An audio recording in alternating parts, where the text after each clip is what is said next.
Mtazamaji wa Travel TV, kama ilivyo ada, kazi yetu sisi ni kukuletea taarifa mbalimbali ambazo zinahusiana na kukuelimisha na kukupa ujuzi zaidi juu ya mambo mbalimbali ambayo yanaendelea. Karibu tena.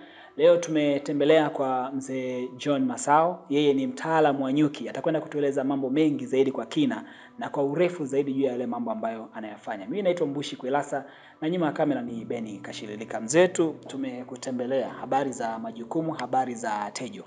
Njema kabisa na tunaendelea vizuri. Tejo, hapa mnashughulika na vitu gani na ni kazi gani hasa ambazo nyinyi mnajishughulisha nazo hapa? Sisi hapa kwa ujumla tunajishughulisha na masuala ya kufuga nyuki, tukianzia na ufugaji kutoka porini ambako tunarina asali, na baada ya kurina asali tunaleta kiwandani kwa ajili ya kuchuja, kusindika na baadaye kupeleka soko. Shughuli hii umeanza kwa muda gani au na muda gani tangu umeanza kuifanya shughuli ambayo inahusiana na nyuki? Shughuli hii ya nyuki ina historia yake ndefu kidogo.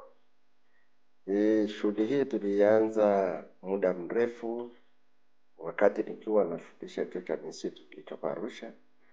Nilianza kidogo kujifunza mambo ya nyuki, na mwaka 1999 nilikuja Iringa nikiletwa na serikali kwa ajili ya kuja kuangalia misitu iliyoko nyanda ya juu kusini.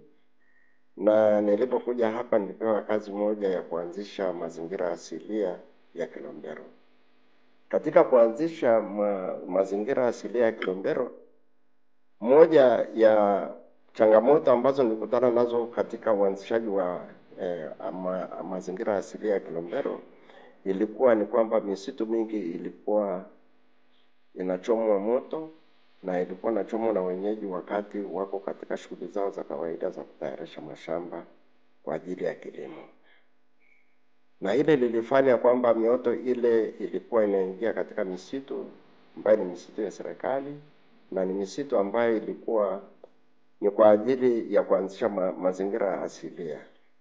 Na kwa vile tuliona kwamba misitu ile ni mizuri kuwa misitu ya mazingira asilia, basi tuliamua kuzungumza na wananchi na tukakubaliana kwamba wawe walinzi wa kuangalia mioto isiingie katika misitu ile, lakini hata hivyo haikufanikiwa. Hivyo tuliingia katika swala la kujaribu kuwaweka wananchi katika hali ya kutambua mahitaji yao. Na baada ya kutambua mahitaji yao tuliona kwamba mojawapo ya kitu ambacho wangeweza kufanya ni ufugaji wa nyuki katika maeneo yao. Na katika kufuga nyuki katika maeneo yao tukaona huenda ingeweza kusaidia kupunguza mioto katika misitu ambayo ni ya mazingira asilia. Na misitu hii ilikuwa ni misitu ya Kilombero Nature Reserve. Basi tulipowashawishi wananchi kuanzisha ufugaji wa nyuki katika maeneo yao na maeneo kando kando ya misitu ile ya asili, wananchi walichukua tahadhari kubwa sana ya kuchunga mizinga yao isije kachomwa kwa moto.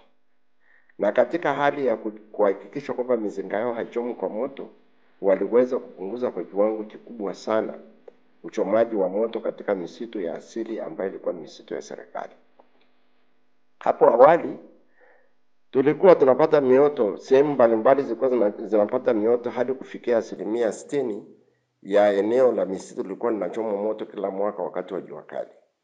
Lakini baada ya kuanzisha ufugaji wa nyuki kwa wananchi waliweza kupunguza kutoka 60% kuja mpaka 20%.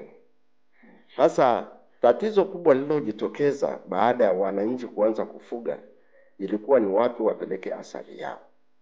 Hivyo ilinipasa sasa kuingia kati na kuanza kununua ile asali yao kwa ajili ya kuwawezesha waweze kuwa na uwezo wa kuendelea kufuga ili kuzuia uchomaji wa misitu usiendelee. Wakati huo sasa, wakati wameanza, kabla ya wewe hujaingia, walikuwa wanauza wapi asali?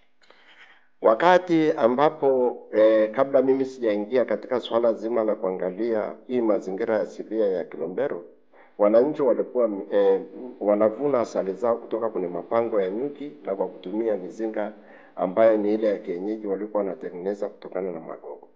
Lakini baada ya kuingia tuliwaelekeza namna ya kutumia mizinga ya kisasa ambayo waliweza kuitumia. wakati ule wakifuga wakati ule wao wakivuna asali kwenye mapango ya miti pamoja na kutumia mizinga ya asili, walikuwa wanatumia asali ile kwa ajili ya matumizi yao ya nyumbani, na hasa kutengenezea pombe, na kama tiba, kama asali inavyojulikana ni tiba nzuri kwa magonjwa mbalimbali. Unazungumza Kilombero, hapa tuko Iringa na shughuli zako unafanyia Iringa. Ni kama mtu anaweza kumchanganya kidogo, ni Kilombero ya Morogoro au Iringa kuna Kilombero au kuna misitu inaitwa hivi? Kuna misitu ambayo inaitwa Kilombero Nature Reserve. Misitu hii imeanzia Morogoro hadi Iringa upande wa Makambako. Na misitu hii kwa ujumla wake ndio ambayo inaitwa Nature Reserve ya Kilombero. Sawa. Baada sasa ya kuingia kwenye shughuli hii ya kuhakikisha kwamba unaongezea thamani hawa watu ambao wanafuga na wanazalisha asali, kulikuwa na ugumu wa kiasi gani kuwafanya watu waone kwamba hii kitu chenye thamani na wawekeze nguvu zaidi tofauti na kufanya kama sehemu ya ziada? Niseme kulikuwa hamna ugumu sana wa wananchi kuongeza uzalishaji wa asali wa asali au ufugaji, bali kilichojitokeza kama nilivyoeleza pale mwanzoni, walianza kupata tatizo la ni wapi wauze asali waliokuwa wanazalisha.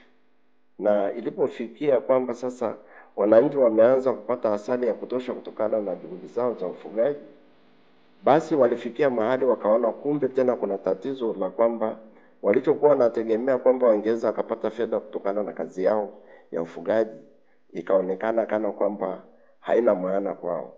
Hivyo mimi ilinipasa kuingilia kati na kuona kwamba naweza nikawa soko kwao. Hivyo nikaanza kuchukua ile asali yao, kuchuja na kusindika, weka vizuri kwenye vifungashio na kuipeleka sokoni. Na ilipoanza kupata soko, ndipo nilipofikia wakati wangu wa kustaafu kutoka kwenye kazi za serikali. Na nilipoona nastaafu nikasema, sasa itakuwaje nikistaafu na hao wananchi wasiendelee kufuga, au aidha wakaendelea kufuga lakini wakaamua kumuuzia mtu mwingine. Ndipo nikaamua nami kuanza sasa ufugaji mwenyewe. Unaweza kutuambia mzee wangu, ilikuwa ni muda gani au mwaka gani huu ambao sasa na wewe uliamua kuanza kufuga, na wapi ambako ulianzia wewe kufuga? Nilianza kufuga asali na kufuga nyuki kwa mara ya kwanza nilianzia nilipokuwa chuo cha misitu kilichoko Arusha, kinaitwa Olmotoni. Nilipokuwa pale nilianza kufuga na nilikuwa na mizinga miwili ambayo ndio nilikuwa naitumia kwa ajili ya kuzalisha asali kwa ajili ya matumizi yangu mwenyewe nyumbani. Hasa ilipokuja kwamba nimeingia kwenye hii misitu ya Nature Reserve ya Kilombero, ilikuwa rahisi mimi kuendeleza yale ndio kushajifunza kutoka katika ufugaji wangu nilipokuwa chuo cha misitu Olmotoni.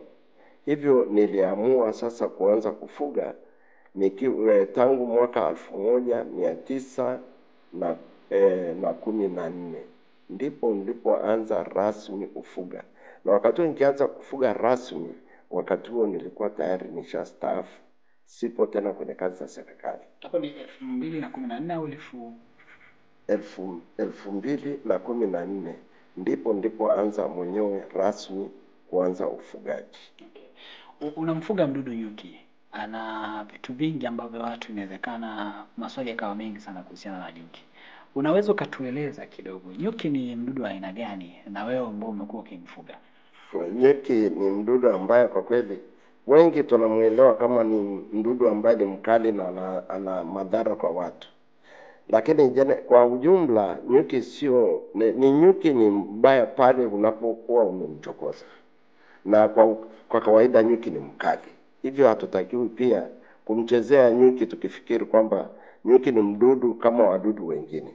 Lakini nyuki uzuri wake mmoja, yeye anapokuwa katika harakati za kuweka akiba ya chakula chake. Ile asali tukumbuke ni akiba ya nyuki kwa ajili ya kipindi ambacho hakuna maua. Sasa sisi tunapokuwa katika harakati za kuchukua ile asali, tukumbuke kwamba tunachukua chakula ambacho ni akiba ya nyuki. Kwa hiyo nyuki ni mdudu ambaye ana uwezo mkubwa sana wa kuweka asali. Lakini katika harakati za kuweka asali, huwa wanafanya kazi moja ambayo watu wengi hawaielewi. Ni kazi ya kufanya pollination au uzalishaji mkubwa, anaongeza uzalishaji mkubwa zaidi wa mazao ambayo ni ya kilimo, ikiwa ni pamoja na miti ambayo tunaitegemea sana katika matumizi mbalimbali kwa shughuli za binadamu. Na nyuki anapokuwa katika hali ya kufanya pollination kwenye mimea pamoja na miti, anaongeza uzalishaji wa mbegu. Na katika kuongeza uzalishaji wa mbegu, ikiwa ni upande wa kilimo, ni mazao yanaongezeka. Ikiwa ni upande wa misitu, tunaongeza idadi ya miti ambayo tunaitegemea kwa ajili ya hifadhi ya mazingira na matumizi mbalimbali ya binadamu. Huyu nyuki anapotengeneza hiki, umesema ni chakula chake yeye, anatengeneza kwa ajili ya wakati ambao hatakuwa anapata chakula tena kwenye mazingira mengine. Unapokwenda kuchukua chakula chake, yeye anaishije kwenye wakati ambao chakula chake hakipo? Kwa ufugaji tumekuwa tunawashauri walio wengi kwamba wakati wa uvunaji, unapovuna kwenye mizinga ambayo umeweka kwa ajili ya ufugaji wa nyuki, usivune na kumaliza chakula chote ndani ya mizinga.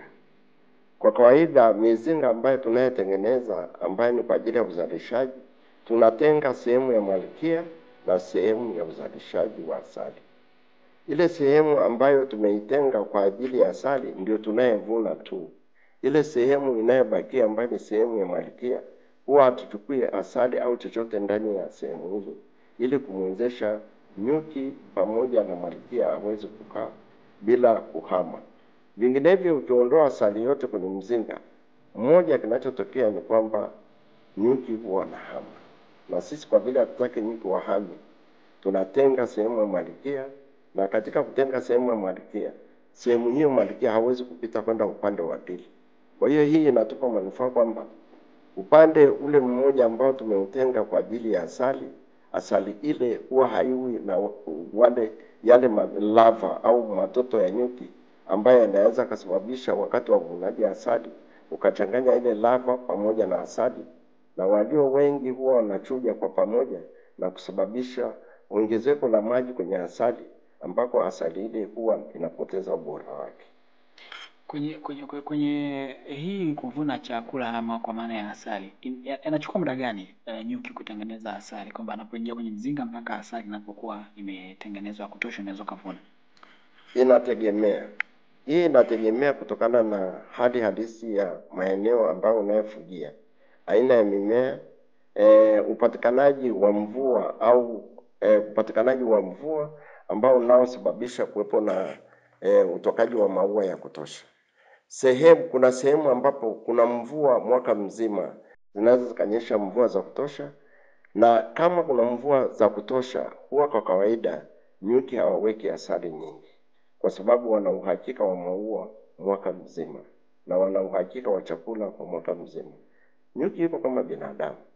Binadamu akiona kwamba ana kipindi kirefu ambacho anaweza kukosa chakula, huwa anatengeneza taratibu za kuhifadhi chakula ili akitumie wakati wa ambapo ni adimu kupata chakula. Na nyuki yuko hivyo hivyo. Kama kuna uhakika kwamba maua yanatoka mara moja kwa mwaka, nyuki ukazana sana na kufanya kazi kubwa ya kuhifadhi chakula cha kutosha kwa kipindi kirefu ambacho ni cha ukame.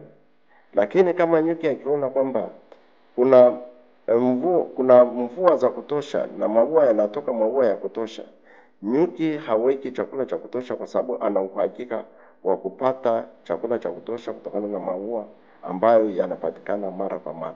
Hivyo sehemu ambazo zina mvua nyingi na mvua kwa kipindi kirefu, upatikanaji wa asali huwa unakuwa mdogo ukilinganisha na sehemu ambazo zina mvua kidogo, ambapo maua hutoka mara moja kwa mwaka na nyuki ukazana kujaza asali kwenye mizinga, na hivyo unaweza kupata vuno kubwa.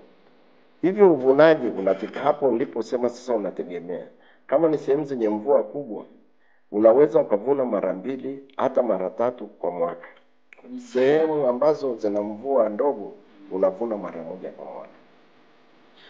Mtazamaji wa Trevor TV, tuko na mzee John Masao. Yeye ni mfugaji na ni mtaalamu wa nyuki, lakini pia ni mnunuzi na muuzaji wa asali. Tunazungumza naye hapa, anatueleza mambo mengi. Bado tupo kwenye nyuki, hatujaenda kwenye asali, na hapa tuendelea kufahamu mengi zaidi yale ambayo yeye anatueleza.